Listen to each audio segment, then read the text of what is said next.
Good evening. My name is Eric Hortness, Executive Director of the Greater Madison Area Chamber of Commerce. Tonight's forum is an opportunity for everyone interested in the success of the Madison Central School District. Tonight we hope you learn more about the candidates we have running. Tonight's forum is sponsored by the Greater Madison Area Chamber of Commerce Governmental Affairs Committee. I would like to personally thank the committee members for all their efforts in putting the forums together tonight. We appreciate each person's attendance, and there is an excellent crowd here in the Tunheim Classroom building. And we're also streaming this live on Facebook. Also, thank you to our candidates who are here this evening so that you may be informed voters on Tuesday, April 12th. And finally, to Dakota State University for letting us use their facilities. The format for tonight's forum is as follows. There are 5 candidates running for 3 spots on the school board, 2 incumbents and 3 new candidates. Candidates are Keith Bundy, Tom Farrell, Kirsty Meyer, Lindsay Planting, and Jordan Shue. Candidates will be given 2 minutes to introduce themselves, explain their qualifications, and summarize what issues are important to them. Questions asked of the candidates will be submitted from the audience during the forum, and Travis Wicks and Travis Olson, both on each end of the room here. They've got clipboards with note cards and pens. If you have questions, get in contact with one of them. They'll collect your questions and get them back up to me. Questions were also submitted ahead of time to the chamber office, or if you're watching the Facebook Live, you can submit those comments on the Facebook Live. And Emily Wallman, who's also part of our Governmental Affairs Committee, is monitoring those and will get those to me. Each candidate will have 90 seconds to answer the question, and we will try to get to as many questions as possible. In conclusion, each candidate will be given 1 minute for their final comments and closing remarks. We will rotate who answers first for each question. For the introductions, the candidates will begin in alphabetical order by last name. As a courtesy, please turn your cell phones off or on vibrate to not interrupt the candidates or the moderator, which probably would be more me that would get interrupted than the candidates. Our timekeeper will hold up cue cards. Chris Studer, also a member of our Governmental Affairs Committee, will keep track of time allotments. They will hold up a card to indicate when 30 seconds remain, when 10 seconds remain, and when time has expired. If a candidate continues to speak after the stop card is shown, I'll step in letting them know their time is up. Candidates, are we ready? Look forward to an interesting and informative evening.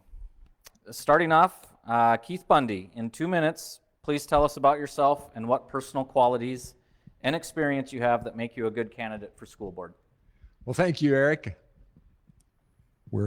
There we are. I am Keith Bundy, and I have lived in Madison for 32 years. And one of the reasons that I'm running for school board is to give back to the community. I've lived here, as I said, 32 years. My sons all got an excellent education from the Madison Central School System. And so when I had a chance to think about running for the board, I thought this would be a great opportunity to give back. I want to see a few things accomplished. I want to continue to promote the excellence that the Madison school system or school district has developed over the years. We have an educational system that right now is second to none, and I'd like to keep it that way. There's always room for improvement, and that's my goal, is to help the organization, the district, to improve. Also, I'm a communicator. I have been a pastor for almost 40 years. And so I know how to speak to individuals. I've also been a counselor. I worked at DSU for 16 years as an assistant dean for student development. And so I know how to communicate one-on-one. And so I like to think that I can help our school board and the various constituents communicate a little more easily and a little better. My other priority is to make sure that we have appropriate staff here at the district. It's getting harder and harder to fill positions, and I want to make sure that we continue to bring in excellent candidates to fill the positions that we have open here in Madison. And finally, I want to help work with behavioral issues. I know there are some in the school system, and I want to do what I can to help to provide appropriate behavioral intervention specialists so that those issues can be dealt with in a timely and in a positive manner. So thank you very much for coming out tonight. Thanks, Keith. We'll move over to Tom Farrell. Thank you very much, Eric. My name is Tom Farrell, and I'm a proud graduate of the Madison Central School District and also a graduate of Dakota State, where I spent 39 years teaching in various academic areas, and quite a bit of that was spent in the areas of teacher preparation. I retired from full-time teaching in 2009, and at that time of retirement, was given the opportunity to come on the school board as an appointed member, and serving out the term for Dennis Haig, who had moved outside of the district. Our children, Susan and Jim, both graduate from Madison High School. Susan is a K-12 educator over at Sanborn Central, and son Jim is a major now in the U.S. Army. And my wife Joyce spent 36 years as a teacher and coach in the district, so we're definitely involved within the district. I have also served as a board of director for the Associated School Boards of South Dakota. Also had the opportunity to serve as president of that organization. I'm very proud of, during the time I've been on the board, what we've been able to accomplish. We were able to update our aging facilities. I guess if you want to look at who aged better, I was the first graduating class from the old building. I think the building survived better than I did. We've had voter support for opt-outs, but we don't have to use those fully. We were able to purchase land across from the high school and middle school for development, and we recently negotiated a facilities agreement with DSU. We have a lot of challenges facing education today. Public education is constantly under the microscope, and as Keith had indicated, I think some of our largest challenges, which hopefully we'll have time to get to, are in the area of workforce. We want to continue to have a top-notch educational system for Madison. Thank you, Tom. Now we'll hear from Kirsty Meyer. Kudos to Eric for saying my name right, because it's kind of a tricky one, but I just say everyone it's my mom's fault. She decided to name me Kirsty. So my name's Kirsty Meyer. My claim to Madison fame is I married J.B. Meyer, who was the coolest kid in the 1998 class. If you don't believe me, just look at the yearbook. He's on like every other page. But we've lived here for about 17 years. We have 6 children, and my father-in-law, Jack Meyer, was on the school board for a good 9 years or so, and he said when he ran, he had 10 good reasons to run on the school board, and I have 6. I did do a little focus group study with the kids, and I asked them, you know, if I get on school board, what should I do? And the best answer I think I got was from my 7-year-old, and she said, if you get on the school board, we should have 4 field trips to Sioux Falls every year. So just kidding. No, they were really sweet, and they had some thoughtful input on their, as far as what they were thinking would be best for the school board and what the schools could do. They really were concerned about making sure their teachers had the things that they needed to have in their classrooms, that we had teachers to take care of their needs in the classroom. And so that would help kind of be my focus too, is to help make sure, like Keith had said, to have good educators for our classrooms, and making sure that we're a part of a community here in the school, making sure that we use our community resources well to take care of the students' needs. We do have some great kids in the school district. I not only have my 6 kids, but I have nieces and nephews. I have good friends who have made some excellent gains going to school at the Madison School District. And I know that we have the potential to really create some really great people in the school from our school district, and I want to continue to encourage that quality of excellence here in the Madison School District. Thank you. We'll move over to Lindsay Planting. Good evening. As Eric said, my name is Lindsay Planting. My husband Matt and I have been in the Madison community for just under 16 years, and we have 3 young children. Our oldest is enjoying his first year at the middle school, and our 2 girls are both at the elementary school this year. In my professional life, I work for the Natural Resources Conservation Service through the United States Department of Agriculture, and I supervise 12 staff spanning 6 different counties from DeSmet to Vermilion. So I've had an opportunity to work with 6 different boards of elected officials, and together with my staff, we work with farmers and ranchers to implement varying aspects of the Farm Bill on conservation and different ag policies. I very much enjoy my role as a public servant and thrive on helping others. So when the idea arose to run for school board, I felt it would be a great way to further my efforts in community service and in public service. I care very much about the students of the Madison Central School District, And I want to be able to support both parents and teachers so that we can all work together for the best interests of our children. If we are putting our children first when making decisions, we really can't go wrong.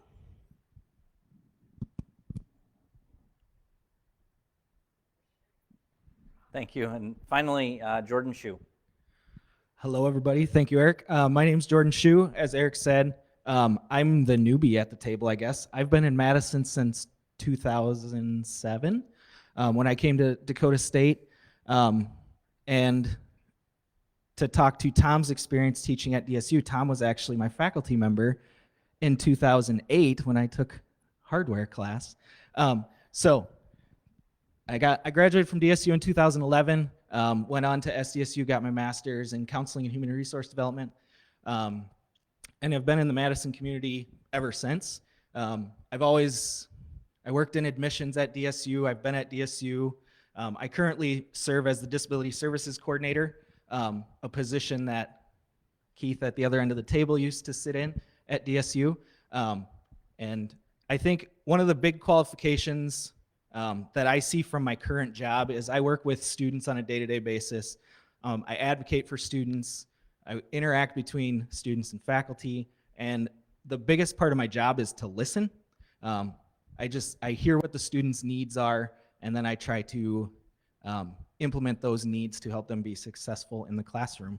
And to kind of also piggyback off what Keith said, one of the big issues I see in my current job and communities as a whole is mental health. I think that is, if you haven't heard, it's going to be coming down the pipeline, hot and heavy. And I think that's a big issue we're going to have to look into, not only with our students, but also our staff and teachers at the high school level. As they said, the teacher shortage is a real thing, and to retain and recruit new quality talent, I think is going to be a big priority for us. Thank you. Okay, thank you. We'll move into some questions. First one, and we'll start with Tom Farrell, and we'll just work down the line. First question, how would you describe your role on the school board or the role of the school board in general? Well, having been on as long as I have and things, I think the best way to describe this is the way that ASBSD, Associated School Boards, does. And basically, the school board has three main functions. First is hire and evaluate the superintendent, or in other districts, it might be a CEO, to adopt policies and make sure that they're followed at the district level, and to adopt a budget and stay within it. We need to give guidance and direction to the superintendent. We need to set goals and monitor the progress. We need to align resources with goals, collaborate and communicate with the community, and advocate for public education. Kirsty, same question, and I'll interject 90 seconds to answer these questions. How would you describe your role or the role of the school board in general? This is a new thing for me, is to be, I guess, aware of the school board. I've been really grateful to have a board that operates without my knowledge of it, I guess. It's kind of like a magical thing. I didn't know it did something, and then until I was like, oh, it does something, and now I'm here trying to be part of that something. But I appreciate all that they do, but as I've been kind of looking and learning about the school board, yes, what Tom said, those three parts are the main focus of the school board, but also to be that community part of the school, to make sure that the community has a part in the school and the school has a part in the community. And so it's just to be aware of the needs of the community and the needs of the students, and to make sure that they aren't overlapping one another or taking over what each other needs, but to be able to kind of work together to help make sure that we have schools that work for the community and make sure that the community is helping the school to function. Thank you. Lindsay, same question. Similar to Kirsty, I'm new to the school board realm and arena, I guess. But to me, the guiding principle of the school board is to ensure that our students have the resources they need in order to be successful. And one of those things is to be connected to the community and to the school, and to make sure that the best interest of our students is at the heart of every decision-making process. Open communication, supportive parents and teachers is absolutely essential to having a successful working relationship with that board. And just making sure that we come together as a whole to support our kids. Jordan, how would you describe your role on the school board or the role of the school board in general? I think the biggest thing I would say is the board needs to work as a team, and there are different parts to every team, and all teams need different parts to be successful. So I think as long as the board as a whole is working as a team to achieve the district's mission and vision, and we're keeping the students at the heart of all our decisions, we can't go wrong. Thank you. Keith, finish up that question. As Tom has very well described, the purpose of the school board, among those items that Tom mentioned, to hire the superintendent, and we've done a great job. The board before me has hired a great superintendent. He's doing a great job. Also to establish policies and to make sure those policies are carried out throughout the district. That's another thing that we do. And to make sure that resources are allocated where they need to be allocated. And I think another thing is that we need to continue to communicate well, not only with each other, not only with faculty and staff, but with the community. I'm sure we'll talk about it a little more in the future of the ways that we can enhance that school board community communication. But I see that as an area that we need to work on, and an area that the school board can hopefully make some improvements in. Thank you. And we'll move to the second question, and some of these questions that we've received are pretty similar topic. So we'll try to ask them all together, encompassing if they're under the same topic. Again, if you have questions, Travis have note cards, and you can get them to him. Or if you're watching on Facebook Live, you can submit your question via the comment. And I got an update, there's over 50 people that are watching live. So something new that we started when COVID hit was to do these live. Next question, we'll start with Kirsty. Is there a particular issue that has motivated you to serve on the school board?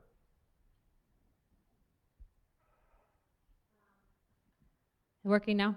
So my particular motivation for working on the school board are my 6 kids. Making sure that they have the education they need in order to do the things that they feel like are important in their life. And I guess that then spans out to all of our community kids to make sure that they have what they need to be able to succeed in their life, that they have the resources that they need to have in the classroom, that they have teachers that can take care of them, that we have a school board that helps to make sure it sets a budget that stays within our needs within the community. We can't spend more than we have we can't do the 4 field trips maybe to Sioux Falls the whole time, but we can find some good things for them to kind of enrich their education. I was talking with a former school board member, Mark Hawks, who helps out at DSU. He's their Dean of Education. I was just commenting to him on the school, how it connects with DSU. And I grew up in California in an inner city school district. We were fairly underfunded.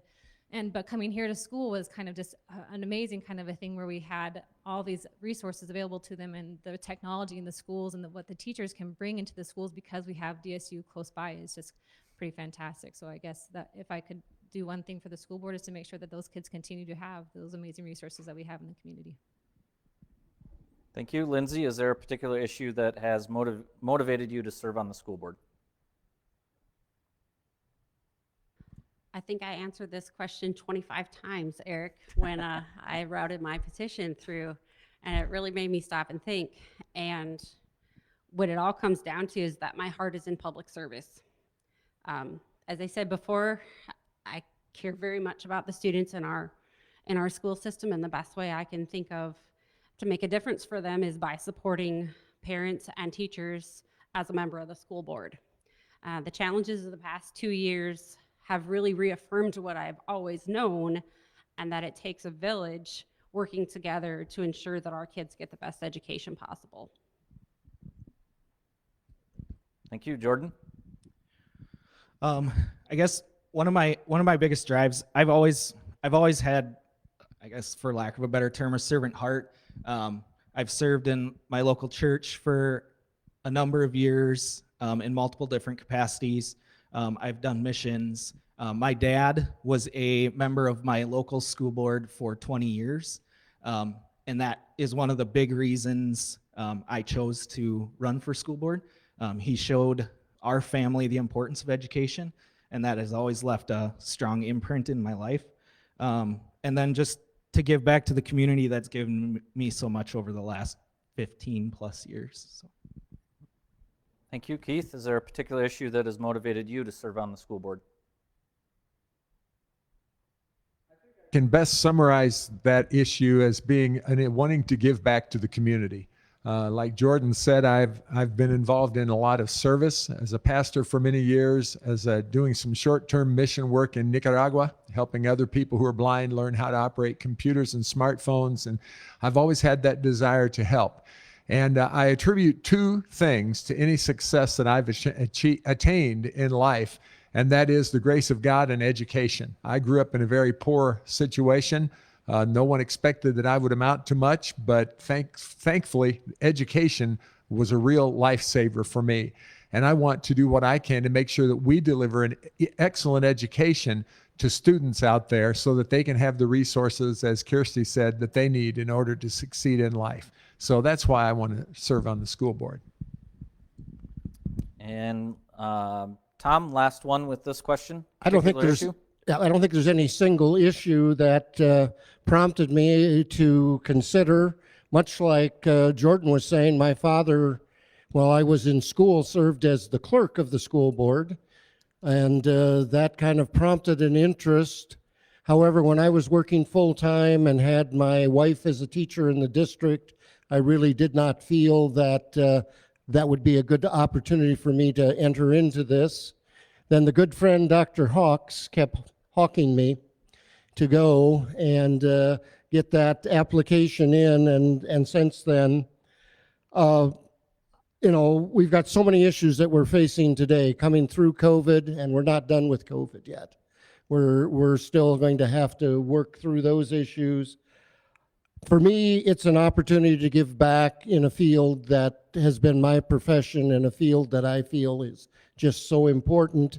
And being retired, I do have the time to dedicate to lots of other things in the education system. And in addition, my wife says it gets me out of the house.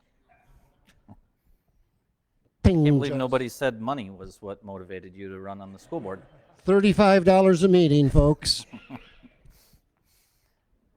Next question, we'll start with Lindsay.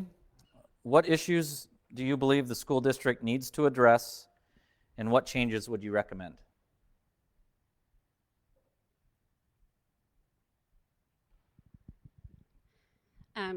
Though not an issue specific to the school district, staffing is facing so many businesses right now, and the district is not exempt from that. With that being said, I think it's really important to focus on retaining our current staff and becoming a premier school district that new recruits want to work for. I have a friend who's in higher education of teachers, and she said there's an estimated 400 openings for the 2023 school year and 200 graduates. That means we have to stand out. We have to build into our school the place where people want to be. More often than not, employee retention and job satisfaction are not tied to a financial compensation. It's about feeling valued and empowered and having resources that you need to do your job. I think most of our teachers would tell you that they definitely do not do it for the money. So I feel, the best way that we can support our kids and make sure that we're putting our kids first is to support our teachers and support our parents, and that would be, I don't know. And now my nerves kicked in, so I'm done. Jordan, what issues do you believe the school district needs to address, and what changes would you recommend? Ditto. I'm just kidding. Well, I'm not going to beat a dead horse because Lindsay basically said everything I wanted to say. But I think retaining, and I mentioned it kind of in the opening, recruiting and retaining high quality talent to the Madison School District is going to be an issue, I think, moving forward. Not an issue, but a concern moving forward. As many of you probably know, our educators are our frontline workers. They're the change agents that happen in the school district. So having good, high-quality educators is going to be really important at addressing some of the concerns I mentioned in my opening on the mental health side of things. Yeah. Thank you. Keith? Well, not to beat a dead horse, but I do believe staff recruitment and retention are a priority. I was very excited to see the governor recommending the 6% increase in education this year, and that will help. That does help. But we all know that our teachers don't do it for the money they receive. They're not paid nearly what they're worth, and that's just something that we can't do a lot about. But there are things we can do to help in recruitment and retention of the students. Another issue that I believe we need to address is mental health, the situation with the faculty and staff at the school, as well as the mental health of our students. I know we're looking at some options to help improve the mental health of students, and I think that's something we need to do, but also to keep the faculty and staff in mind. We've been through a stressful time, and as Tom said, COVID's not over yet. So we need to be looking into what we can do to help the mental health of our staff as well as of our students. Tom, we'll turn it over to you. Workforce, obviously, that includes our teaching staff, what we can do for them, but it also includes the other people on the front line. It includes our cooks, it includes our bus drivers, it includes our paras, it includes our custodians. We're having a difficult time finding people to fill those. Bus drivers, we have to use teachers to drive bus routes because we do not have qualified bus people. And guess what? CDL just increased their requirements.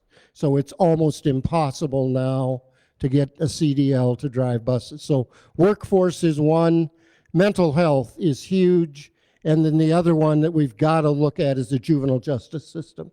And that's got to be addressed at the statewide level. So, those are the challenges that we're going to be facing. And then total recovery from where we are within COVID.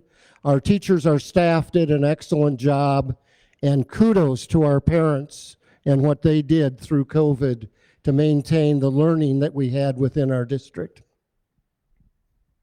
And Kirsty, what issues do you believe the school district needs to address, and what changes, if any, would you recommend? I guess forward looking, we need to make sure that we have the school space to take care of the students that we have. I guess to have the facilities that we need in order to be able to make sure our kids have the classrooms that we need to be able to house them in would be one of that's something that we would plan for in the future, and make sure that we have the budget in place for that kind of work. And then also to make sure that our teachers know that we appreciate and value them.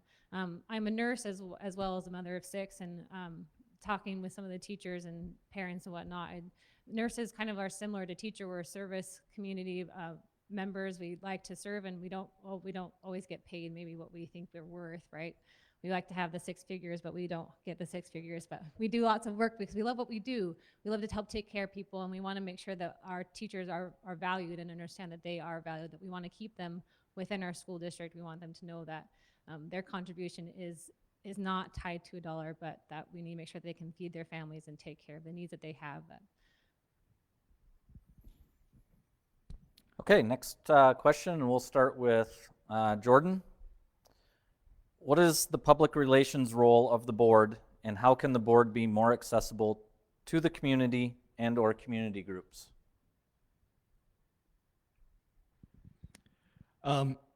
It's a great question. I think what I would say is having the board involved in some of the local area committees and as part of like the chamber, things of that nature. And I may sound like an idiot because that might actually be part of what the board does.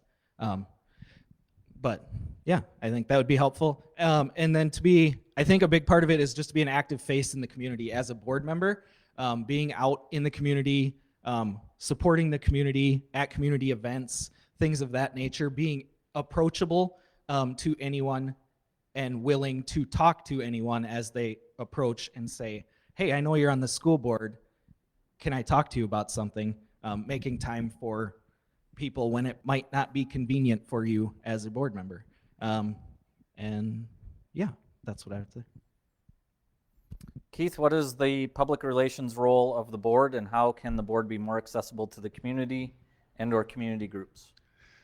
Well, I agree with Jordan that one of the things board members need to do is be at local events and let people know that they care about what's happening within the community.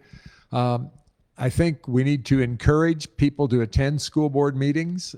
We don't have a lot of community attendance, and I think unless there's a really hot issue, I think we need to encourage people to stop by and bring up concerns and let us know what they want to talk about, what they're experiencing, what they're thinking. I think that would be something we need to encourage. Tom? The Madison Central School District is a member of the Madison Chamber, and I have participated in several of the chamber events as a part of the school board. So I think what Jordan is talking about is very, very important there. Kind of going off of what Keith says is, you know, it was contentious, but it was really nice to see the public come out and talk about our back to school plan when we had our meeting in August. That was the most involved the Madison community has ever come to the board with their ideas on. Other than that, we get the Boy Scouts once in a while as they're working on that citizenship merit badge. But other than that, we rarely have people who are willing to come out and address the board. It's a two-way street, and we would welcome that. Every single board meeting that we have a public input section. And so often it's the media. We look at Mary and we look at Sue, and we say, no, they're not here to talk to us, they're here to listen. So I just, you know, would encourage the community to become more involved with what we're doing as a board. Thank you. Kirsty, what is the public relations role of the board, and how can the board be more accessible to the community and/or community groups? So I asked this question to a former state representative of ours, and he said, just make sure you're always available. If you have a question, if someone sends you a question, you answer it. He said, some people say they always answer their texts and emails. They don't, but I did. So I guess just for myself to be accessible to you, if you have a question, I have a presence online. You can find my name. It's kind of unique. You'll find me pretty sure. And then ask a question and I'll be sure to answer it. Another thing that I learned is that if you want something not to be known, you put it in a handbook or a policy, and then no one will find it ever again. There are ways for the community to speak to the board if they have concerns, and it's all written out in a policy that the school board has. Then the school board can address it and make sure that it goes through the channels appropriate to meet the needs of the community, and that there's not anyone like leapfrogging out of a system that won't meet the needs of the, you know, of the problem that's presented. So there are ways for us to talk to the board from the community, and this is why I tell you, I didn't know anything about the school board till I researched, and it's an amazing group. They do good stuff. And Lindsay, we'll let you finish up that question.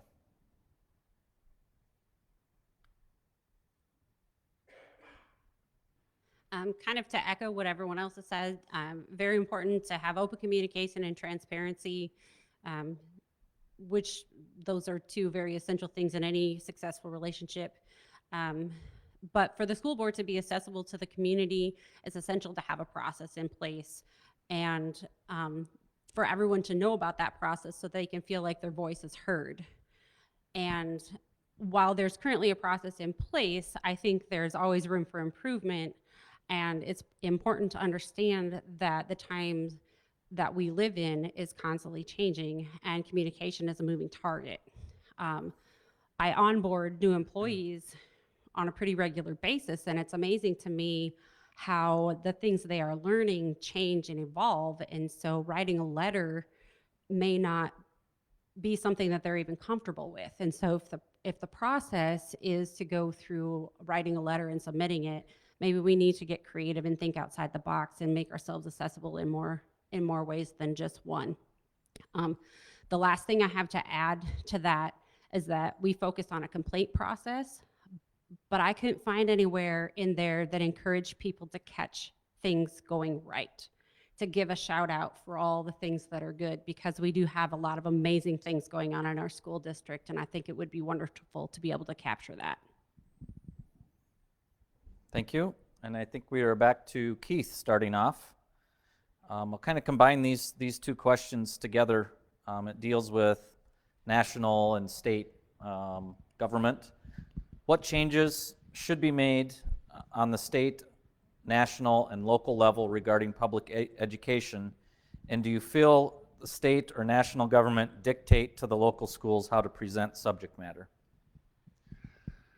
I think that there should be some changes at the state and national level offering increased funding for public education so that we can hire appropriate staff to take care of the needs of our students. That money's got to come from somewhere, and I think, perhaps additional state and federal dollars would help us in that area. I'm mixed on whether I think the state or federal government should require what we can teach. I think that's a local decision. I understand that because if there weren't some requirements in place, our students wouldn't have the appropriate training to advance forward. I mean, we could just say, well, I don't want to teach mathematics, so we're not going to teach it beyond 6th grade, and then our students are hurt. And so there have to be some federal and state requirements. But I also think when it comes to values training and values instruction, they should not instruct us what we can and can't teach in that respect. Tom, what changes should be made at the national, state, local level regarding public education? And do you feel state or national government dictate to the local schools how to present subject matter? I'm going to get a little bit on my soapbox, and that is, if you believe in public education, you need to support public education. Go to Peer and look at the bills that are deteriorating public education and public education funding. Whether it be private school scholarships or whether it be attempt of the governor to tell us what we can and cannot teach.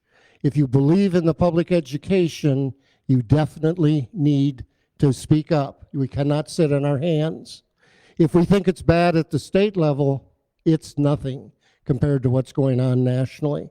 It's unbelievable for when I was president of the state association to go and hear what's happening in some of these states. So public education is for everyone. We take everyone and we move them forward from where they're at. And so we have to stand up for that. It's a right that is there. Wow, get off the soapbox. As far as the standards and things go, there are statewide standards right now for each of our curriculum areas that are worked and taught in the district.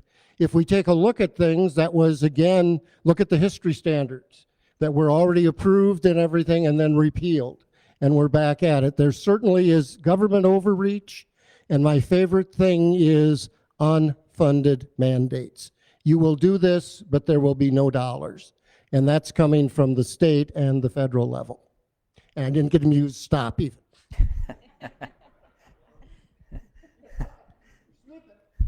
Kirsty, same questions to you. Can you restate the questions for me, Eric? Yep. please? What changes should be made on the state, national, and local level regarding public education? And do you feel the state or national government dictate to the local schools how to present subject matter? So I echo again what said before, that increasing state funding for public education would be fantastic. I always tease that I've never seen a candidate say they don't want to increase funding for their public education, but I don't know if it always happens. And there's no candidate that's ever said down with public education, we should stop it. But where do the dollars come from and how can we be a voice? It's up to us as constituents in the areas to make sure that we're helping take care of that, voting for people who would help to actually increase our state funding for education. And as far as curriculum changes, if it's being dictated by the state, as I understand, the state has standards that we meet, and that if we have concerns about it, there's a policy in the school board for a group of people to come together and make the changes to the curriculum if they feel it needs to happen. So once again, we have a policy in place to meet it if there's a concern amongst the community, and we can meet those needs if necessary. Thank you. Lindsay, what changes should be made at the national, state, and local level regarding public education? And do you feel state or national government dictate to the local schools how to present subject matter?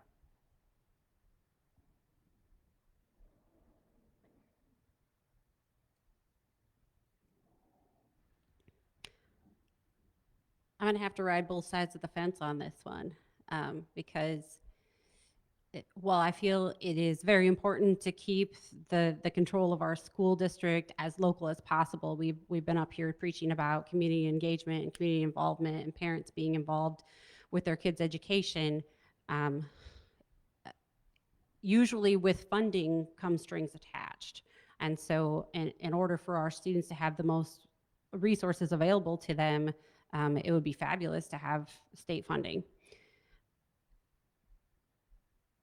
I would feel horrible if there were not bare minimum standards for all students in all 50 states. And for that to happen, you know, they have to follow some type of curriculum. But as far as any one issue being made to change, that's something I'm not extremely familiar with, but definitely would look further into that and be willing to hear any concerns that parents would have and make sure that at the end of the day, we just put our kids first. Jordan, finish up that You bet. question. So just to kind of piggyback off what Tom was stating, I think it's important as us as the consumers of public education, our children, our grandchildren, whoever that might be, to really be a voice and advocate in peer and look at some of those hot button bills that are coming up. It's not happening in South Dakota, but I have been kind of looking around the nation and have seen some pretty interesting bills being proposed in other states that are very much directly affecting teachers and education as a whole. I would say fairly radical bills. And I mean, that's where we come in. We have to advocate, we have to be a voice, and we have to do what we feel is best locally, but also, as everyone else has said, adhere to those state requirements that we have to follow. So. Thank you. Next question, and this one was submitted on Facebook, and we are over 70 people watching on Facebook now. I'm assuming this has to do with the school district and entering into a contract with DSU for their new athletic facilities. The question is, was the contract with DSU a good deal, and how was the amount arrived at? And we can probably take some time to expand into talking about cooperating and things like that. And I'm first. Yes. Convenient. Very convenient. First of all, there's a long history in the community of Madison of sharing of resources. Back in my day, it was Flynn Field, down where the Thuy Diamonds are. That was where we played football and we ran track, and General Beetle Campus School, General Beetle College, and Madison all competed there. Then the new Trojan Field was built, and that became the home of the Trojans. Consolidation occurred because of the burning of the campus school, and it became the home of the Bulldogs. We have contributed long through all of these things. It was a very important thing. We spent many hours studying what it would cost us to build a reasonable facility. We used that as kind of a border to determine what the amount would be. We then, from that point, went back and forth with Dakota State as to what would be appropriate. When it's all said and done, we were able to negotiate a 30-year agreement that our athletes for football and track and field, and if we were to move into soccer, would be able to have a top-notch facility that would rival any other high school facility in the state of South Dakota. Cooperation is important. It would have been ridiculous to have built facilities that close to each other. Thank you. And we'll move into with Kirsty, Lindsay, Jordan, since you weren't privy to the negotiations, maybe just talk about the cooperative, what your opinions on cooperating with other entities, and you can provide your opinion on the the contract with DSU if you'd like also. Sure, we did do a little research, Lindsay and I, yesterday about this question, having some kind of inkling that maybe it come up. So I feel like really prepared for this one, so I can actually say numbers. I know, right? And they might be even right numbers. I don't know. We'll see. So we were researching, I think, what was presented in the paper when the deal was made, that in order for the school to be able to construct something similar to what DSU was offering, it would be about $5 million, and the school was given a deal to like $2.9 million over the 30-year contract. So I'm thinking I got them right. Sometimes I switch numbers around, but so it looks like that turned out to be really good, I guess, opportunity for Madison schools to be involved in a great project. It's a small town. We work with each other and make sure that we can help support one another. Just the other day, I guess I was kind of bringing this up, that we're so glad to have DSU here. My kids benefit from having the school in the area. They've gone to different camps here at DSU, and as I said, the teachers here, I know, get good education at DSU, and so we're glad to be cooperative with them. The state schools help support the high schools in the area. SDSU just had a track and field the other day that our kids were at, and so we know that, it brings in commerce into the area. We're glad to have that. Hopefully we can contribute and be part of that and be able to host different activities and have that come into the area and bring dollars in. That will help us to be able to, grow the school, grow the community, and be working together for the benefit of all.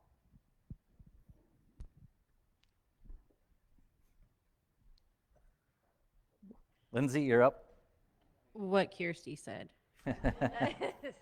No, it was very, very interesting because we were looking at that, and at the end of the day, you just kind of have to think, when you have a state university right here in your back door, and they're willing to work in cooperation with you, how could you possibly go wrong?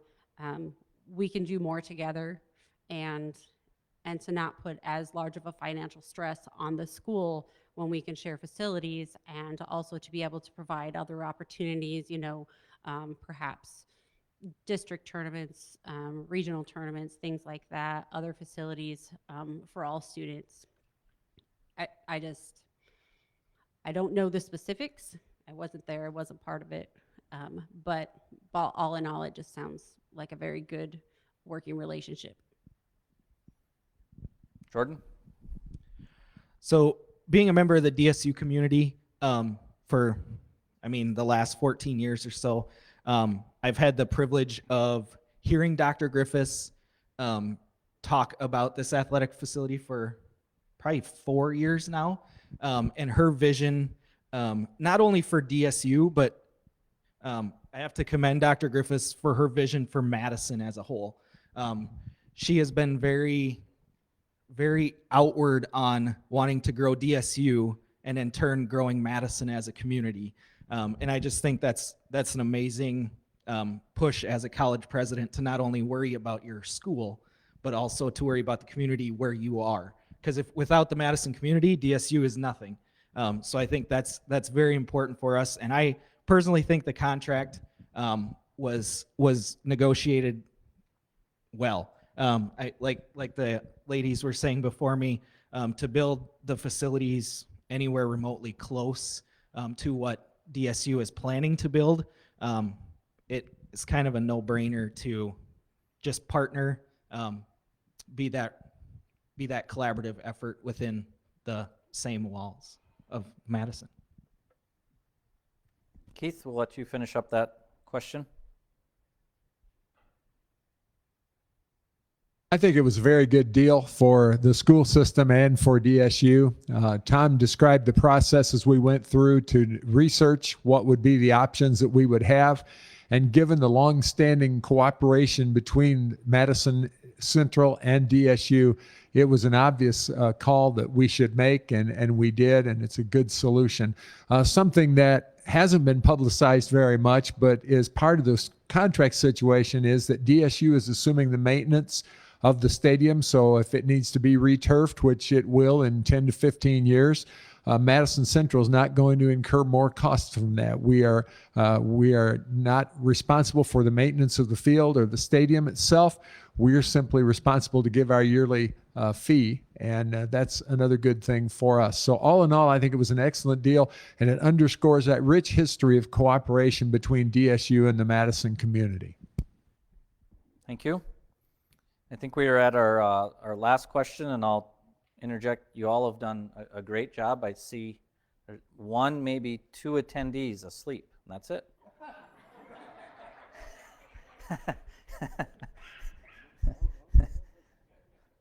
Last question, we'll start with, I think we're at Kirsty. If elected, what is your main goal?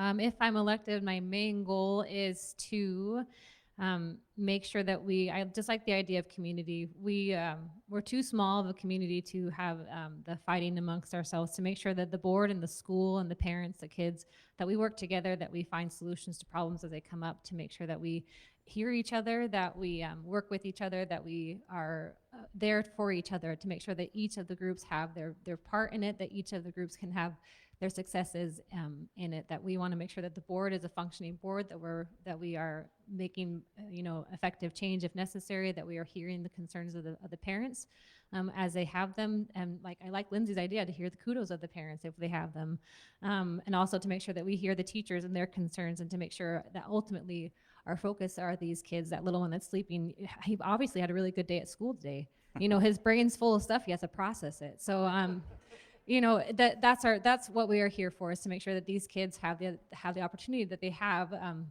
Success in life comes, it's a lot from the opportunities that are presented to us. We want to make sure that our kids have as many opportunities as we can, and that means that us adults have to play nice with each other and make sure that we're working to benefit those we say that we are actually working to benefit. Thank you. Lindsay, if elected, what is your main goal? If elected, my main goal would be to focus on student-centered policy.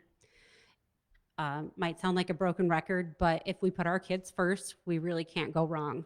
I was thinking about this, and I'm visiting about this, and how you say, well, you could argue, what about the parents? Well, what about the educators? What about the employees of the school district? It's like, well, but if you focus on students, the rest of it falls into place.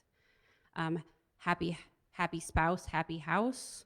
If you have happy teachers, you have happy kids. So you're making decisions based on the best interests of those kids.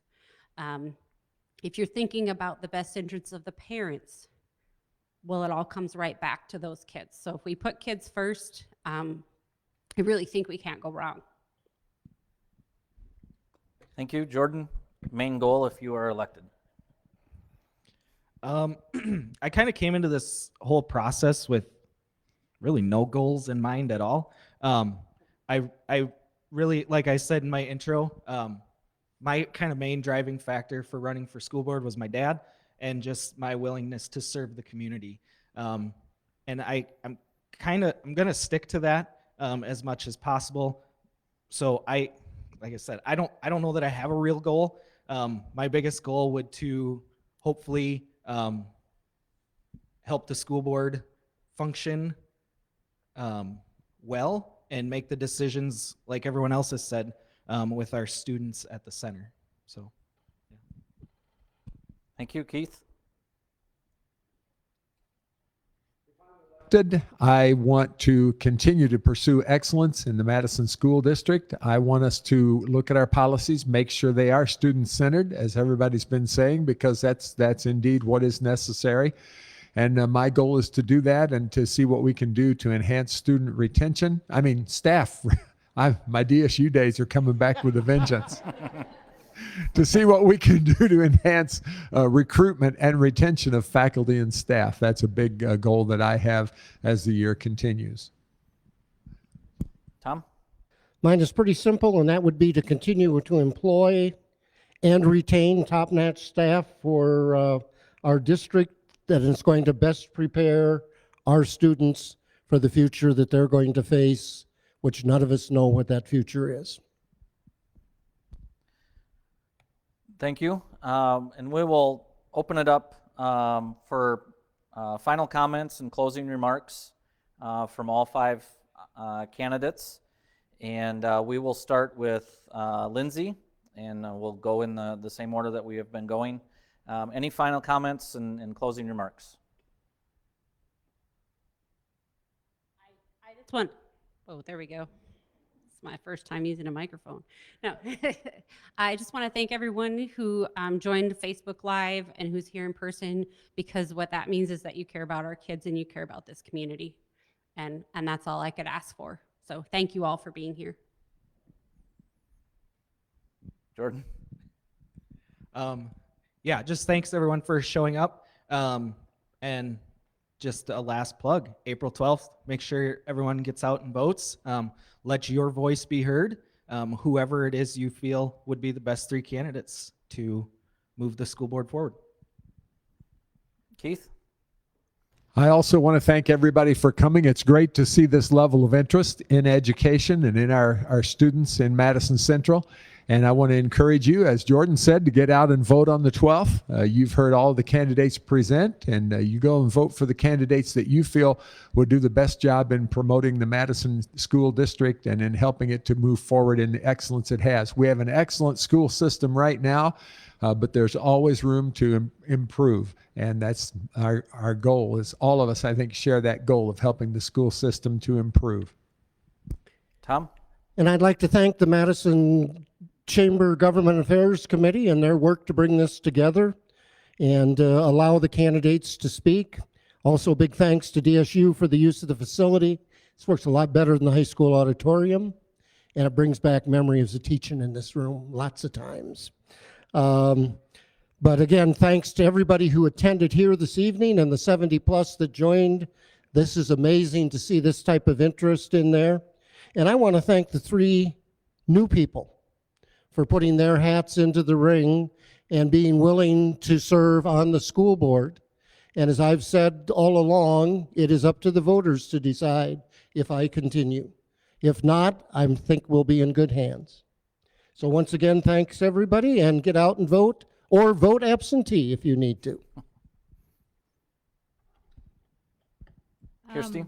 I'll close with thanks as well. Thank you, everybody, for coming out. It's just great to see people involved in their community and who want to see things better. I'll tell a quick story about COVID years and just how awesome our teachers are. I had a little guy who, when we were COVID learning remote, I know I'm not a good teacher. I didn't choose teaching for a purpose. But we didn't know that how hard things were for him in school and the difficulty that he was having. And I brought my concerns to the principal and I said, hey, this is not working for us. This is just, he's going to fail 3rd grade. I have a failing 3rd grader. How is that happening? And she said, you know what, we're going to make it happen. We're going to make it work. And these teachers did. He's excelling in his class in 5th grade. I just am so amazed at all the good work that's done. And so I just want to be part of that, help that get going, making sure that we have the support that these teachers need, that the kids need, and to make a good school for our community. Thank you. Thank you to the 5 school board candidates. That wraps up our school board candidate forum. And we will take a couple of minutes here and get set up for the mayor candidate forum. If you're on Facebook Live, bear with us for a couple minutes while we change set. Is that the right theater? Yeah? Yeah.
We'll go ahead and get started with the mayor forum here in about 1 minute.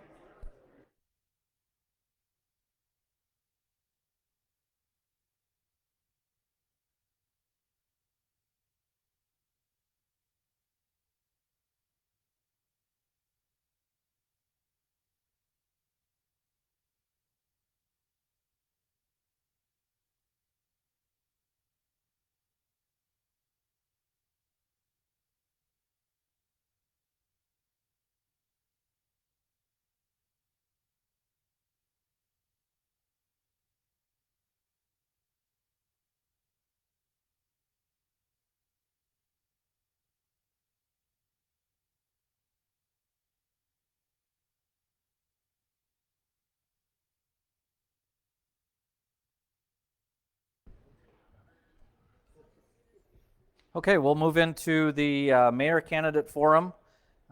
We have two candidates running for the city's mayor position, Marshall Dennert, current mayor, and Roy Lindsay. We'll follow the same process with this forum. They'll take turns going first and answering questions, and then we'll have a couple of minutes at the end for closing remarks. But to get things started, Marshall, if you would like to introduce yourself, explain qualifications, and summarize what issues are important to you. Good evening. As Eric says, my name's Marshall Dennert. I'm your current mayor. I want to wish everybody thank you for being here. I've lived in Madison for 36 years. I'm married to my wife, Bonnie. Like I said, I am your current mayor as of now. I also drive school bus. Morning and evening. I also used to own the print shop here in town. I recently closed that to be full-time mayor. I felt it was important to be in the office most of the day. So if any of the public would need to visit, they could bring me their concerns. When I first took over 3 years ago, I had a lot to learn. I have to admit, there was a lot more there than what I thought. I've learned a lot in the last 3 years. The issues are basically about the same when I ran 3 years ago. I want to concentrate on not increasing utility costs, conservative spending. I'm an opponent of purchasing property, improve community in general, promote recycling operations. Also would like to still work on our infrastructure. We have a lot of infrastructure in town here that needs considerable amount of work on. Also affordable housing and flood mitigation. And the last thing, I'd like to be a strong voice for the public. Thank you. Roy, introduce yourself, explain the qualifications, and summarize what issues are important. Hey, my name's Roy Lindsay. My wife and I have lived in the city of Madison for 44 years. I taught for 33 years at the Madison High School. During that time, I also purchased and operated the Subway in Madison, a Subway and laundromat in Del Rapids, and I have ag land in Moody County as well as Lake County. So I have a well-rounded experience in the business sector as well as in the education sector. Teaching at the high school, I taught auto mechanics, carpentry, welding, basic electricity, and driver's education. So with that, I have had 6 years of experience from 2013 to 2018 in the mayor's office. And during that time period, we had the underground collapse of our main water source in Madison. And during that time period, we were able to get that fixed. And after that, I worked with the state legislature, the governor's office, Minnehaha Rural Water, Big Sioux Rural Water, and we were able to get a $12.5 million grant and funding for Minnehaha Rural Water to get a connection to the Lewis and Clark system, a connection between Lewis and Clark and Big Sioux, and a 5-mile connection between Big Sioux into Madison. And so I also spent time in Washington, D.C., working on funding for Lewis and Clark.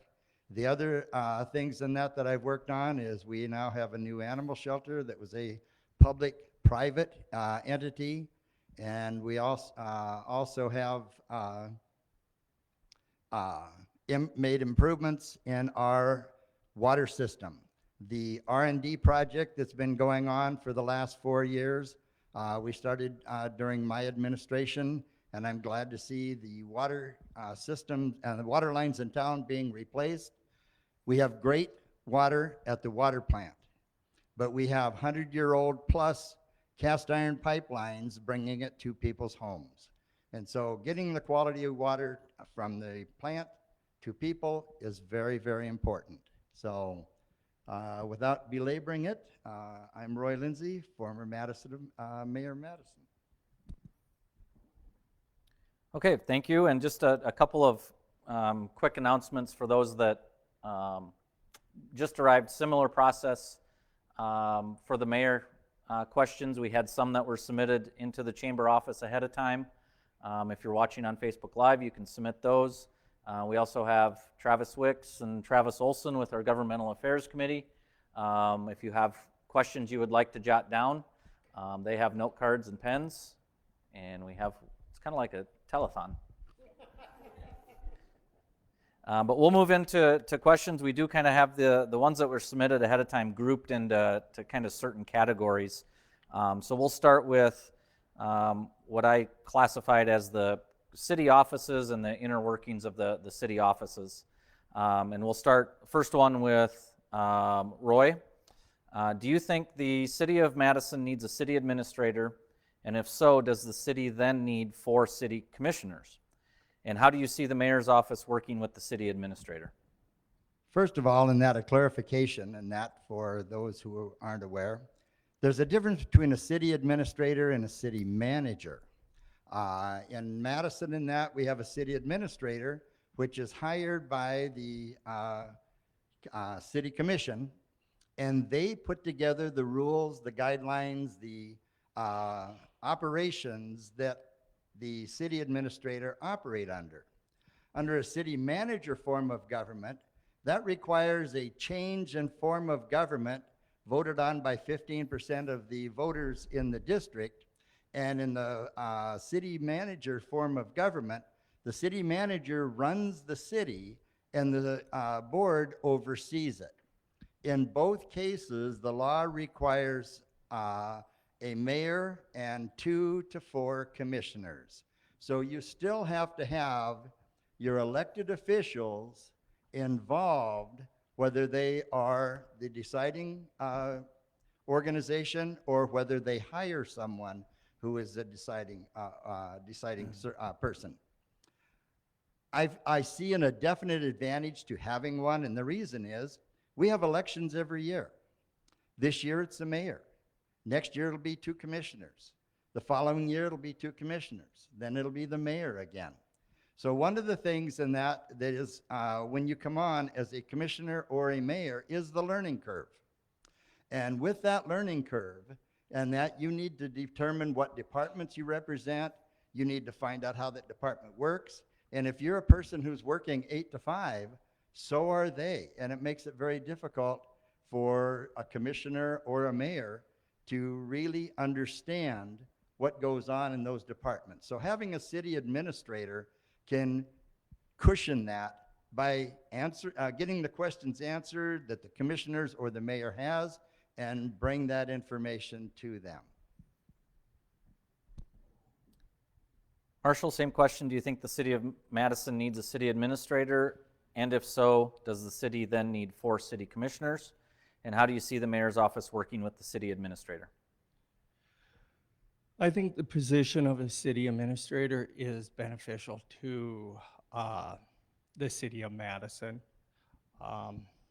Thing that I will disagree on with bringing a city administrator on, I think we're a little top heavy. I'm going to say top heavy in like our utility departments. We have to understand that we're paying this city administrator 110 plus. We pay our utility director 108, and on after that it goes into superintendents, which range from anywhere from 71 to 93,000. I just feel the way the chain of command should work is you got your city administrator and you have your superintendents of those utility departments, which should take care of our project manager. And then below them, we have either a foreman or lead person, which takes care of the department. One thing I would like to look at is when the position of the utility director is vacated, we need to look at this position very hard to see if we need to fill this utility director's position. Getting to if I feel we need 4 commissioners, I feel the direction we're going is the Board of Commissioners, which includes myself, are policymakers, and the city administrator makes sure we follow these policies. If that's the case, I think we could reduce our commissioners from 4 to 2. Thank you. Thank you. And then Marshall, we'll stick with you for the next question. This is in regards to meeting times and how often the city commissioners meet. Recently, they moved from meeting every week to every other week. And do you think the city commissioners should go back to weekly meetings instead of every other week? Questions, aren't you? When this came across the commissioners, I'll admit I voted no for it. We went from every Monday to the first Monday and the third Monday. I do understand where the commissioners were coming from. They have kids. They have regular jobs. I understand that they can't be there all the time. But again, you ran for the position. You should have expected or looked into what the job required, and so you can fulfill it. I would like to go back to every Monday. We have the technology today to have Zoom meetings, and we do have some commissioners now that use that technology, that they can't be at the meeting. I just feel we need to go back to every Monday. If you can't be there, Zoom in. With us going to the first and third Mondays, we have to get everything covered within those. I know we can do a special meeting, but it seems to become a hassle to do those special meetings. And we need to make sure we do all our business so we don't have to come back and finish it on a special meeting. Thank you. Roy, do you think the city commissioners should go back to weekly meetings instead of every other week? I agree. My preference is weekly meetings. When I was mayor, we had weekly meetings, if there wasn't anything that needed to be on the agenda, and that we called the meeting off. Having weekly meetings and that gives the public more opportunity to be there. It also gives the commissioners and the mayor more time to discuss the issues that come before them rather than have all the issues come in 2 segments during the month. The other thing is when you take the number of months that have 3 Mondays in there, what do you do on 5 Mondays? What do you do on that 5th one? Do you end up with being 3 weeks between meetings? The other thing is it's very important to contractors and businesses that we work with that we meet on a weekly basis, because there may be something that the city is involved with or a contractor's involved with, and they bring that information to you on a Monday, and they want an answer as soon as possible. Putting it on to the next Monday kind of speeds up the process and keeps things moving smoothly. If you happen to have an every other, then you have a larger lag time, which could impact, the process of whatever is going on, whether it be street construction, water construction, electrical construction, whatever it is that's going on.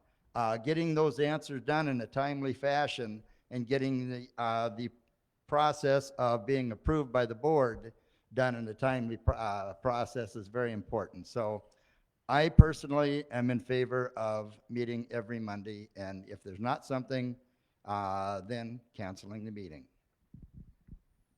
Thank you. And I'll just chime in. We had a question come in through Facebook talking about when and where meetings are at. So right now they're at 5:30 City Commission Room and City Hall. First and third Mondays as of now. You can Zoom in, you can show up. So that kind of takes care of the Facebook Live question that was submitted. Next, moving into budget questions. And we are starting with Roy. What are your thoughts on the city contributing some of its budget to local nonprofit agencies? The city is also a member of some of the nonprofit agencies that we have in town. Chamber of Commerce being one, Lake Area Improvement Corporation being another. And so it is something that is brought before the commission, and the commission as a whole makes the decisions as to whether or not to provide public funds with that organization based on the commitment that the city is to that organization. So to say that no, the city should not provide funds to a nonprofit, no, I wouldn't say that. It is the job of the city commission to do what's best for the city of Madison, and if that involves being a part and a member of a nonprofit to get that accomplished, then I think that's the way it should be. Marshall, what are your thoughts on the city contributing some of its budget to local nonprofit agencies? I went back and looked. We contribute to several of them in the tune of about $500,000. That's about 1.5% of our budget. I guess at this point in time, I would be in favor to stay with contributing to them. There are some out there, such as the East Dakota Transit. We give them, I think, $14,250 a year. I think this benefits the city, having this transportation out there for the public to use. I would consider looking at this with the commissioners every year, and if we need to maybe reduce some. But as of right now, I'm good with giving the donations unless as a board of commissioners decides differently. Thank you. Thank you. We'll move to the next question under the budget category. Both of you have been in the mayor role at some point, and would both agree that the annual budget is an extremely important part of the city. Have you ever voted against the approval of a city budget, and if so, why? And we are leading off with Marshall with that one. Currently, our budget, it's a $31 million budget this year, with $28 million being for infrastructure. So we have a $59 million budget as of now. I do believe, you're stretching my memory here, but maybe the first year, I did vote no on, or didn't agree with the budget. But like everything else, when the votes are in my favor or not, I have to back those decisions and move on. Thank you.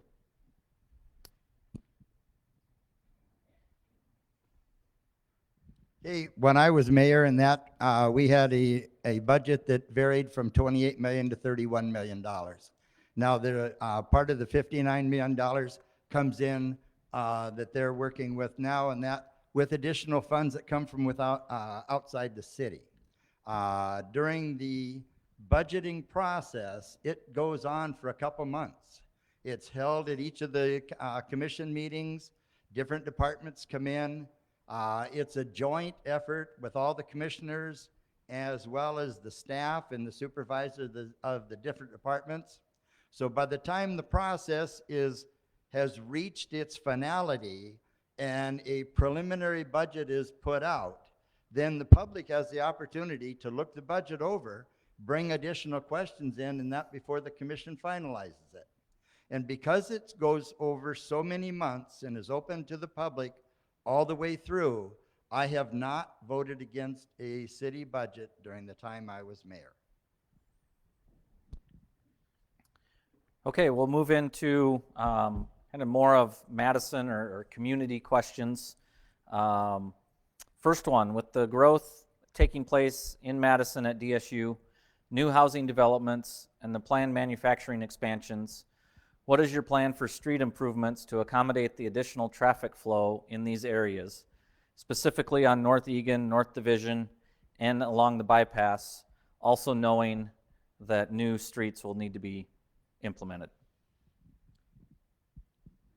With the expansion of that Dakota State is doing, and with the growth and that of Gale Manufacturing, when I was mayor and that, we tried working out an agreement with the county, because currently and historically, the city maintains that county road from Pizza Ranch down to West 4th Street.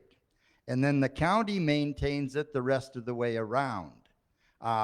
During that time period, we tried to put together, what has been done historically, because there's a lot of people in that are in both the county and the city that will be coming up for retirement. And when that happens, you lose that mental relationship of what has been done in the past. The road that known as the bypass does get a tremendous amount of use, no question. Are there things that the city and the county could work together on? I'm sure there are. Would I be willing to work with them on that? I would. Now, in another instance, in that where we have development going on, in the northeast part of town up here, we have 80-some lots that we were able to work with the LAIC and developers to get started in that when I was mayor. And I was happy to see, if you go up there now, there's approximately 25 homes in that available. When the streets go in a development like that, it's up to the developer to build those. And one of the incentives to get a developer to come to town is a TIF. And on a TIF, the TIF allows the improvements in property taxes and that to go toward funding the infrastructure. And that has a 20-year time limit, which in reality, by the time taxes are started to be collected, end up to be 18 and a half years. And so we do have a TIF up there that is building the initial infrastructure. Thank you. Marshall, with the growth taking place in Madison at DSU, new housing developments, and the planned manufacturing expansions, what is your plan for street improvements to accommodate the additional traffic flow in these areas, specifically on North Egan, North Division, and along the bypass, also taking into account new roads that need to be constructed? On new roads, there are plenty of roads in town that I feel are below par. I want to make sure you guys all know that we can't just look at the surface of the road. There are many structures underneath that road, our infrastructure. So when we plan on rebuilding a road, we need to look at those infrastructures. The bypass, I'm willing, just like Roy has said, I'm willing to work with the county. It's a county road. We help maintain it. We need to work together to improve that road. That road is very important. There's a lot of businesses going out on the bypass. We have our hospital out there. We need to make sure that road's in tip-top condition for people to use. And I'm not afraid to work with the county to make changes on that road. Thank you. And we'll stick with Marshall on starting this one off. This one, I believe, was submitted from the audience here. What efforts and actions are being undertaken to help solve the financial and structural issues of the community center and the Madison Aquatic Center? We have just recently hired a new director up there. We have done some restructuring up there. We had issues up at the community center with our pool being slippery. We have addressed those issues. As far as the MAC, we have, last year we started putting in new electrical boxes that were corroded from unfortunately, a issue we had with ventilation. Either the chlorine or the acid that we store up there wasn't ventilated correctly, seeped underneath the door and corroded everything, turned everything green. We have turned it into our insurance. We got the insurance money. We have ordered parts. Took a while with COVID and that, but we did get all new parts. We ran it at the end of last year, and my understanding, it has ran correctly. There's still a lot of work up there to do to get ready, but one issue, after getting the pool fixed, we are looking at a issue with hiring lifeguards. So we're in the process of doing that. Thank you. Roy, I guess for you, what ideas or thoughts would you have for undertaking to help solve the financial and structural issues of the community center and the Madison Aquatic Center? The community center is a state, public, and private enterprise. The city of Madison is 60% involved. The University of South Dakota and the state is 40% involved. And there is a board of directors in that work with that project. I have not been directly involved the last 3 years to know exactly what changes have been taking place, during COVID. COVID had the ability to kick a lot of things sideways.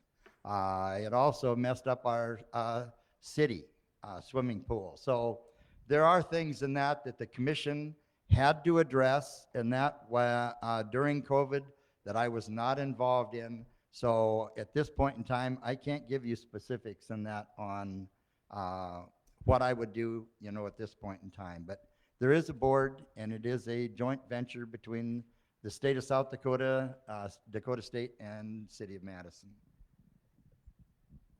And we'll stay with Roy for this next question. This one was submitted through Facebook. As a new citizen to Madison, flooding is a new concern to me. What will you do to combat flood risk? Flooding has always been an issue with Madison. We do not have an issue getting water into the town.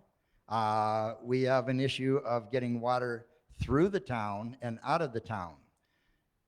That also poses an issue because we cannot widen our creeks or create additional ways to move the water through faster, because then we move the flood risk to someone down south beyond us. There has been in the past a flood mitigation study that was done, and I feel that it needs to be dusted off and brought back out and looked at. We talked about having a retention dam many years ago, and when it came to a public vote, the public was against it. The Rapid City flood from the break of the dam out there was brought about as the primary fear.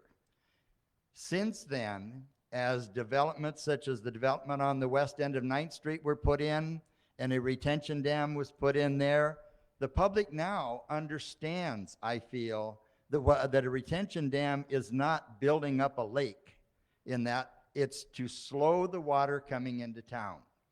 That study revealed that if we went out into the various tributaries that come into Madison and did smaller retention dams on the way in, that would slow the water coming into town, reduce the water that actually gets into town at a given time period, and would allow that water to move on out to Lake Madison, Long Lake, and so forth, without creating an additional burden on the people that are down below us.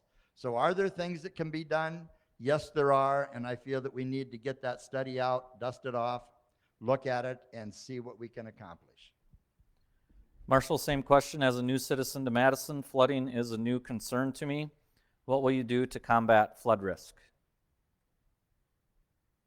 It's also a concern to me too.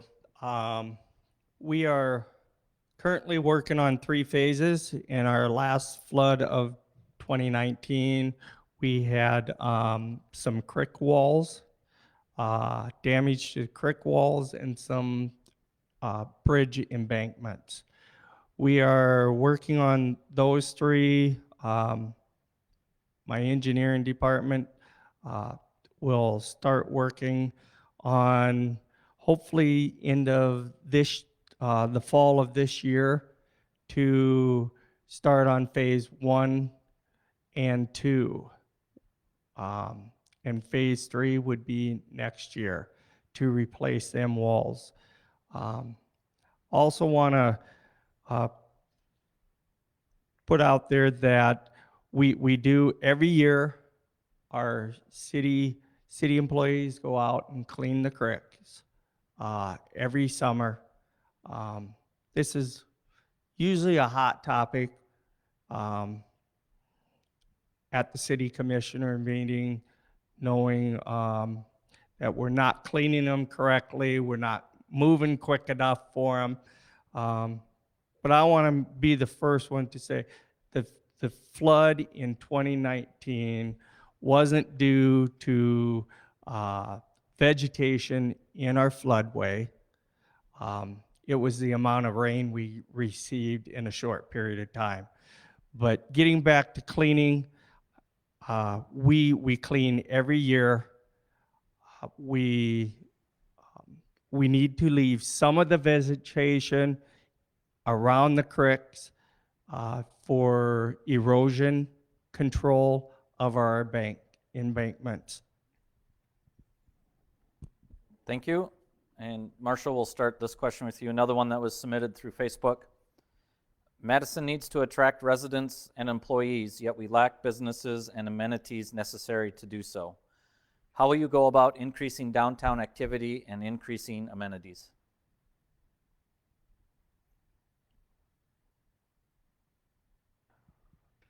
I would say it's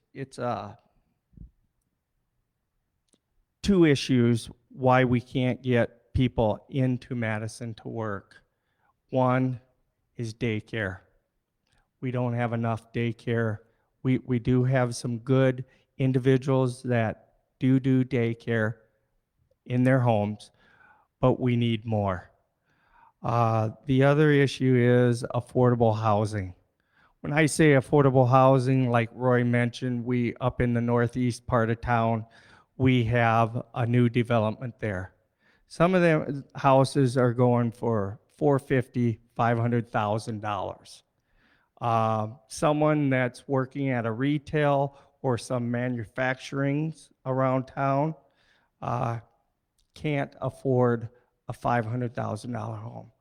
We need to look as a city to come up with affordable housing. I reach out to one of my colleagues over in Coleman and talk to her. She's the mayor over there. Talk to her because they had a development to go in over there where the city bought some land or was given some land. They developed it, they put roads, infrastructure in, and they even went as far as coming up with a builder to build affordable housing to put in there. And I would just like to see down the road a project like that to come in Madison. And Roy, Madison needs to attract residents and employees, yet we lack businesses and amenities necessary to do so. How will you go about increasing downtown activity and increasing amenities? Housing is a big factor, especially for Dakota State University, the high schools, Madison school systems, the Madison Hospital, our businesses and that are located in the Madison area. And during the 6 years in that I was mayor, we started the first project down on Southwest 4th on a lot that had been for sale for 40-some years. And there's 27 units that are down there that are rental. And across the road from there, as part of that development also, there's 54 more units.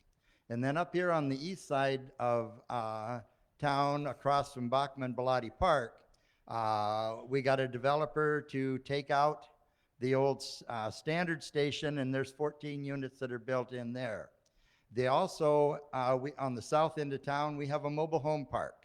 That mobile home park was owned and operated by a group from outside of South Dakota, and to get that brought up to par and offer more housing down there, I got in touch with a company, Jimsco Homes, that manufactures mobile homes, but they also went into Canton and to Pierre and upgraded mobile home parks there. And also, since they manufacture mobile homes, they gave residents there the opportunity to trade in what they had and get a newer one. And on the, if I remember right, 17 or 18 empty lots, they were able to bring in mobile homes and put in there. So we have added a variety of housing to Madison, but we do need to do more. I totally agree. And we also have a domestic violence center, and I worked with that committee down there.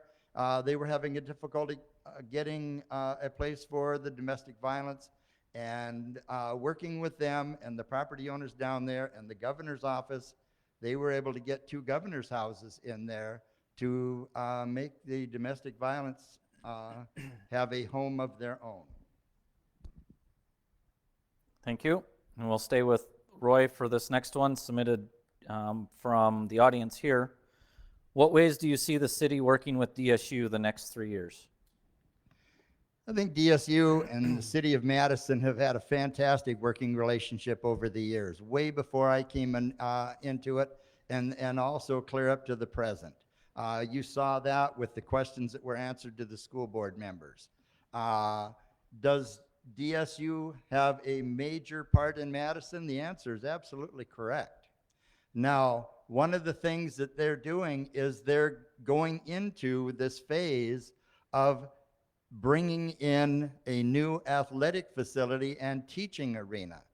We also, as a city, have the ability to use flood buyout land for recreational purposes as well. As an example, when I was mayor, one of the things that I was hoping to work toward was on Southwest 4th Street where the gardens are. That is big enough for 2 baseball diamonds that could be built there. The public gardens are there, but we have so many empty lots around town that also have good soil. The public gardens could be moved. So working with DSU and looking at what their future needs are also could be the future needs of the city. When you involve things like that in recreation, that brings people from outside the city of Madison into Madison. Not only does it make them more aware of what we have in Madison, but it also brings sales tax into Madison. And sales tax is one of the incomes that keeps Madison moving forward. Marshall, same question. What ways do you see the city working with DSU the next 3 years? I agree with Roy. DSU needs the city as much as the city needs DSU. I like to, we have been working with them on the new complex they want to build, making things go smoothly through our engineering department so they can put up a nice complex so everybody can benefit, such as the school and everybody else. Other than that, I think DSU works well with Madison, the city of Madison, such as we had the sale of the convent down at the church here. They put up a new hall there. It's called Van Epps Hall. We worked with them. They needed some parking. We got off-street parking for them, angle parking, and hopefully that project will get started this summer.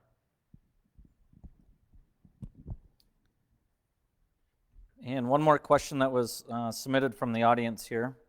What will you do, and this is, Marshall will start, what will you do if True Shrimp does not work out, and who is held accountable?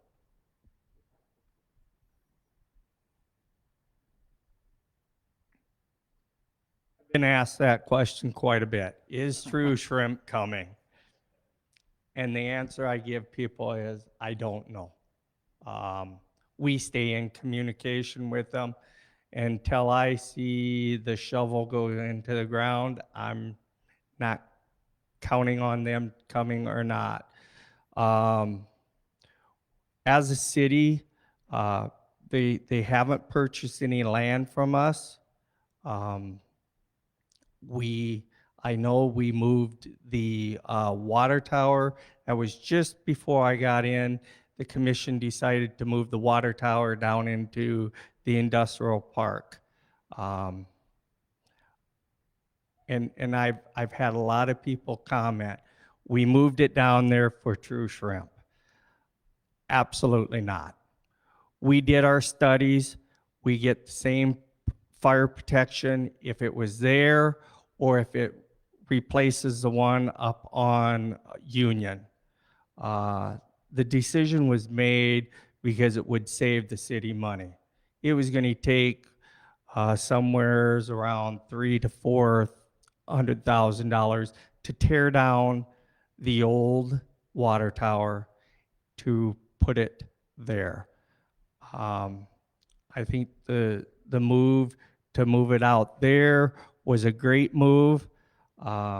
It saved the city some money, and just want to let everybody know we didn't put it out there just for True Shrimp. Thank you. Roy, what will you do if True Shrimp does not work out, and who is held accountable? In terms of the city itself, the city does not have an investment in it. The Lake Area Improvement Corporation is the one that has worked with the state and has the investment in it. And the way I believe that it is written is if they do not build there, they do have to pay the state back for those dollars and that were given to them initially. Now, in terms of the water tower, the current water tower that we get our water from over here on the east and the west side water tower, they're not at the same level. So if we, in the past, if we had both of those filled at the same time through the winter, the one that's going to empty first is on the right-hand side, and if the other one on the west does not empty, and that it becomes a popsicle. So because they are not at the same level, they do not drain the same. So the city was split into two zones. The hospital, however, was on the west side zone. The west side water tower did not provide enough height and pressure, so the hospital, when it was built, had to put in booster pumps. And so currently the hospital is operating with booster pumps on their system because they have filters that it has to go through first, and then they need a minimum pressure within the hospital. So they needed booster pumps and that, and are still operating with those.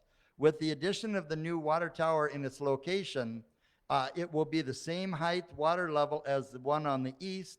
Both of them will be able to be filled, and we will have the opportunity then of having an open system within the city and provide the proper pressures and that are also needed for the hospital.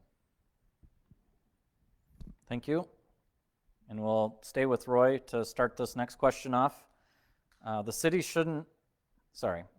certainly shouldn't be in the process of buying up property, but on the other hand, there are some safety hazards or soon to be safety hazard properties, specifically Dakota Express, the old El Vaquero, and Campbell's Supply areas. Any ideas on what to do in those areas, as it looks very poor as a centerpiece of town? Those that remember in that, the Wink Foods facility, it provided jobs for many, many years in town and provided a service for the public. But when it was closed in the early 2000s, it sat empty. The building had been stripped of anything of value, and in that process, left some very dangerous openings within the building and within the floors from the building. And one of the issues in that, among many that we had, were people getting into the building and going through there, creating problems within that building and neighboring buildings. And there was also the problem of if our officers went in there in the dark, they never knew where the holes were in the floor. And if you stepped through a hole that was 8 by 8, you ended up 1 to 2 floors down. That building was also in a state of collapse. Now, people said to me in that, you need to make the family take it down. My answer is, if you have a retirement plan or any investments at all, chances are you are invested in a corporation. Do you want to be responsible for their bills? So any business that is of any size is set up as a corporation to protect those people who are the recipients of the income and that from that corporation. So what you have to look at is, what are the assets? Now, working with the state of South Dakota, the National Guard, the EPA out of Denver, we were able to do a Brownsfield study and get help in taking that building down. And after we did that, the property was sold. In terms of Campbell Supply, the old Jack and Jill building, is my understanding, is full of mold. It should qualify for a Brownsfield study and some assistance helping the city remove it from there. I do indeed plan on talking with the owners on what their plans are, and I do have ideas in that we can do things similar that we did with the Wink facility. Thank you. Marshall, the city certainly shouldn't be in the business of buying up property, but on the other hand, there are some safety hazards or soon-to-be safety hazard properties, specifically Dakota Express, the old El Vaquero, and Campbell's Supply areas. Any ideas on what to do in those areas, as it looks very poor as a centerpiece of town? Like I said earlier, one of the issues is I'm opponent of purchasing property. I don't believe the city should be buying properties. For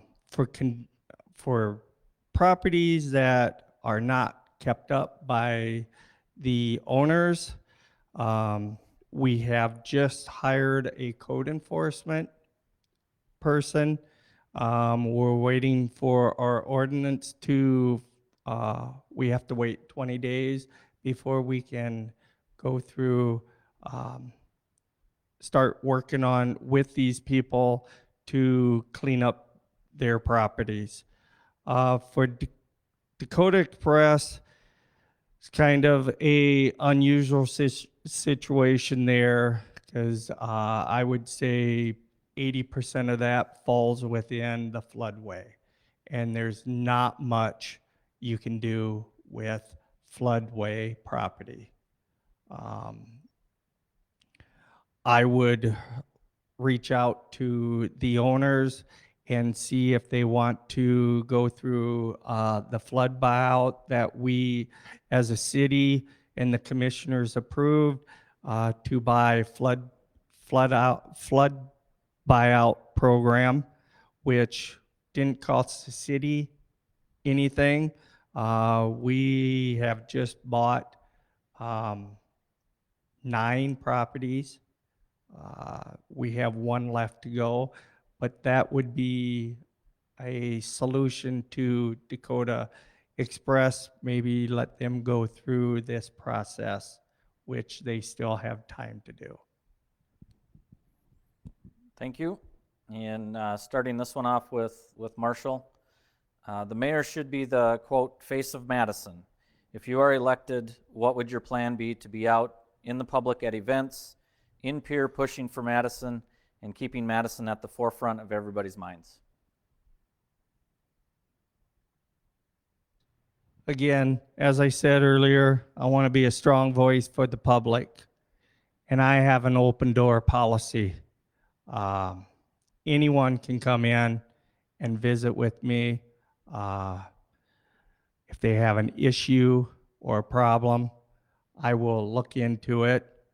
There are times that I have to deliver bad news and tell them that can't be done, but I'm always there to maybe suggest some other options that they can do to proceed on their projects. Roy, the mayor should be the face of Madison. If you are elected, what would your plan be to be out in the public at events, in peer pushing for Madison, and keeping Madison at the forefront of everybody's minds? One of the things I'm proud of is I was part of the selection committee that chose Dr. Griffiths for DSU. And I think that was one of the best things in that we've had happen to DSU in a long time. I was involved and still currently somewhat involved in that with activities and things that are going on with Dakota State University. I've spent time with the legislature getting some state laws modified that allowed us to get the addition of the Best Western Motel brought to Madison. Again, I worked with the governor's office as well as Lewis and Clark and Minnehaha Rural Water and Big Sioux to get the water line connection so Madison has an additional 1 million gallons of water available daily. And for those of you that remember, and that in the summer times, our shallow wells, there were times that we needed to ration water. And so since the addition of the Lewis and Clark connection, it's not a direct connection, but it's a connection, we have not had to go through water rationing. So water, if you look around the nation, and that is a high priority. That is a high priority. Housing is a high priority. Safety is a high priority. And one of the things in that I did as mayor, as I looked at, do you go out and try to tell property owners what to do with their properties? Or do you try to get additional housing built at all financial levels to put competition out there? And one of the things in that I saw after we started getting additional housing built to Madison were some of those homes that needed to be upgraded were. And that makes it a safer property for everyone involved. So I was involved. I still plan on being involved. And I was also on the South Dakota Retirement System Board of Trustees while I was mayor. Thank you. I think we're at our last question. And we'll start with Roy. If elected, what are your 3, 6, and 9-year plans for the city, and what details can you provide to support this plan? Housing is one that is going to continue to be an issue in the city of Madison. We have not exhausted the areas for development around Madison. And also in that process, if the development were to be able to go further north of Madison, there's a possibility that we could have housing up there and possibly a road connection between a developer and maybe the city putting in the bridge that would do somewhat the same thing that Highway 81 does on the west side of town. It provides another roadway on the line to Highway 81. But in that process, it would also be a semi-retention dam in the event of sudden downpours. Now, besides working on additional housing and working with contractors and that, they do their part and the city will work with them and that on what we need to do that would be the city's responsibility. But the other thing is continuing replacement of our underground water lines. Again, I've said before, we've got good quality water at our water treatment plant. We need to have that good quality water at people's homes. Cast iron pipes, we have water leaks and water breaks all times of the year. Cast iron pipes are old, they're tired, they're not breaking because the ground necessarily is changing. I've had pieces in that where they just pop the hole out and the water starts flowing. As we add staffing for employees and places for them to live, that also encourages more businesses to come to Madison. And the more a town has to offer, the more people come to town. Thank you. Marshall, if elected, what are your 3, 6, and 9-year plans for the city, and what details can you provide to support this plan? I'd like to continue working on the infrastructure. As Roy mentioned before, we have started an RD project, which is 3 phases, 2 years each. We should be finishing up on that this year. And earlier this year, we have already applied for an SRF funding for approximately about $19 million project. I'm hoping to see us get anywhere between 10 to 25% of that coming in form of a grant, if not more. But I'd like to see, we're already moving forward with 6 other segments that we feel that we need to improve in our infrastructure. The other thing I would like to do is the affordable housing and flood mitigation within those years. And also to keep utility rates from increasing too much. I think everybody in the room knows if we're going to improve our infrastructure, it's going to cost the city some money. And we need to not increase the utilities that they have been increased in the past. but there will be some utility increase to it to pay for the infrastructure. Thank you. And we'll go to closing remarks, and Roy will let you start. Final comments and closing remarks. Enjoyed being mayor for those 6 years, and I enjoy being involved. And that's one of the reasons why I decided to run again. I miss being involved. I can see the things that are happening in the city of Madison and would like to help keep moving the city forward, along with the progressiveness of Dakota State University and the growth of our industry that's happening in Madison. So I look forward to getting your vote and be given the opportunity to be back in the mayor's office, promoting and moving Madison forward. Marshall, final comments and closing remarks. I want to thank everybody for stopping out. April 12th is the day to go vote. I would appreciate your support, and want to thank everybody. And I would like to continue being your mayor for the next 3 years. Thank you. Thank you. I think you two did better than the school board. I don't think you put anybody to sleep.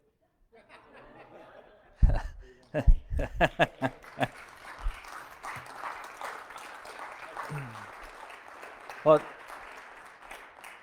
thank you again to both our school board candidates and mayor candidates for wanting to serve our community. Also, thank you to DSU and the Chamber's Governmental Affairs Committee, along with the Chamber staff, Courtney and Danielle.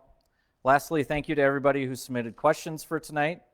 If for some reason your question was not asked, I encourage you to reach out to the candidates directly. Remember, Election Day is April 12th. Get out and vote. Have a great rest of your evening.